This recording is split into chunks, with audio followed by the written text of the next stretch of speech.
Evening all. So we're going to take today a look at the Gunnlogi. I think that's how you pronounce it. Gunnlogi, who knows? Gunnlogi, whatever. It's the Caldari level 1 tank, and it's a good tank, and let me explain why.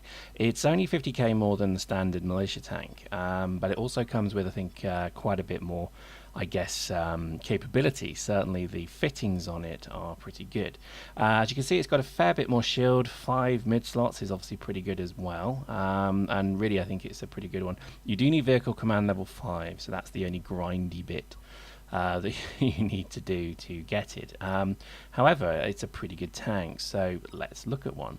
As you can see, I've got 7 of these. I've not lost one for a while, actually. They're pretty good. So here we go. This is the basic fit. So we've got 5 mids, we've got 2 lows, and then we've got a turret, a large turret, and then 2 smalls. Now, obviously, the kind of fit du jour, or the fit of the month, whatever you want to call it, is blaster tanks. So let's make a blaster tank. Now, I've got level 2 blaster only, so it's pretty much the scattered blaster or some of the other crap ones, but I generally stick with the scattered blaster. So we'll fit that one. Now, bear in mind, you do need to have an appreciation that you do need to upgrade your turret skills, because the malicious turrets are not great. They also take quite a bit of power as well, so if you don't upgrade them, you're going to have a bad time. So try and get them as high as you can. Now, you do need level 4 small turret as well, so in this case I can use the not too bad small turret, which is the scattered neutron blaster, which if you fit 2 of them, you've got some pretty good small turrets right there. Now, because it is a shield tanker, again, I'm just going to cut to the chase.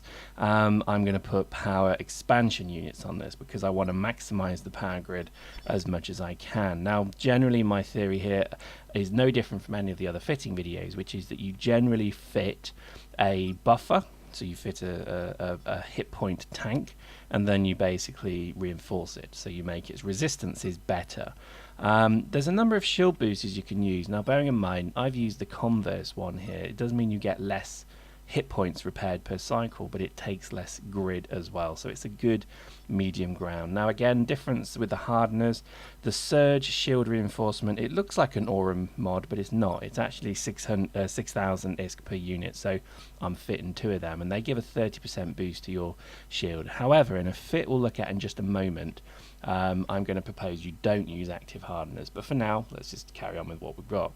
Now, and then what I'm going to do is fit a heavy shield extender, then a light shield extender, and that's really just to give as much HP as possible. Now, you could fit a CIU, you could fit a nitrous here if you wanted to. You'd have to make it obviously work within the fit, but I think generally go for full tank and then shield. So there we go, and this thing now has 5100 shield, so that's a pretty good tank right there.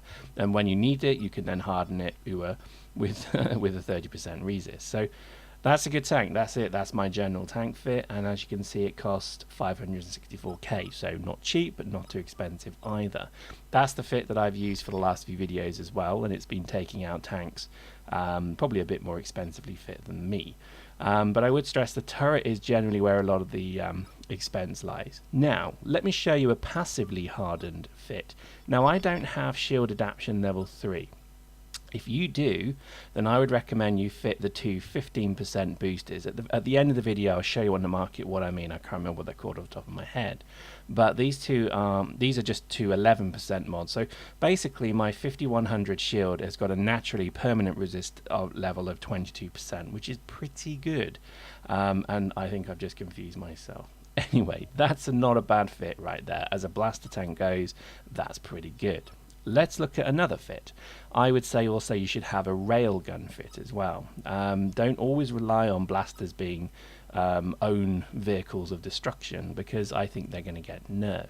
I think it's not a bad idea to fit a railgun tank with relatively the same fit, but again, you do need to be careful what your grid levels are like. Now, again, just a reminder: if you get circuitry and combat engineering up as high as you can get them, as soon as you can, then that helps you with both the drop suit, CPU and power grid, as well as vehicles. And I would say, since I've got both of mine to level 4, I now can fit so much more, so much better. So I wouldn't disregard them just to get the flavor of the month, whatever it may be. I would really try and invest in the basics, and you'll be in better position, because then you can actually fit more.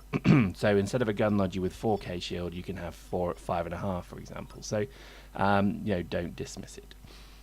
Fitting this exactly the same. If you have any difficulty fitting the level 1 heavy shield extender or light shield extender, try using the tier 2 or 3 ones, or the meta level 2 or 3 ones. They take less power grid, but they also give you less shield, and they cost more. So this is where I think obviously meta 1 is not a bad thing.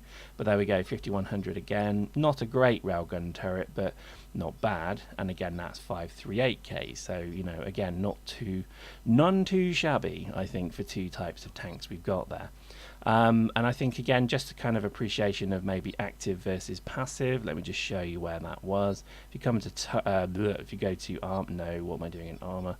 Hang on, is it? No, I've lost my mind completely. That's the armor version, so you can get the 15% boost there. And the shield one is exactly the same, which is the ward shield amplifier, and that gives you a 15% resistance to shield. Add 2 of them, the stacking penalties still don't seem to be working, and you need shield adaptation level 3. But once you've got them on there, you have a natural 30% resistance to all damage across maybe 5,000 hit points, which is pretty decent. That's going to take quite a bit to kill you. And again, I would stress, put a good turret on it. And again, you can see here, my shield skills are not great, but I like shield tanks more than armor tanks currently. But there we go. So that's the Gunnlogi. Hopefully you try and field some of these, and hopefully enjoyed that. See you next time.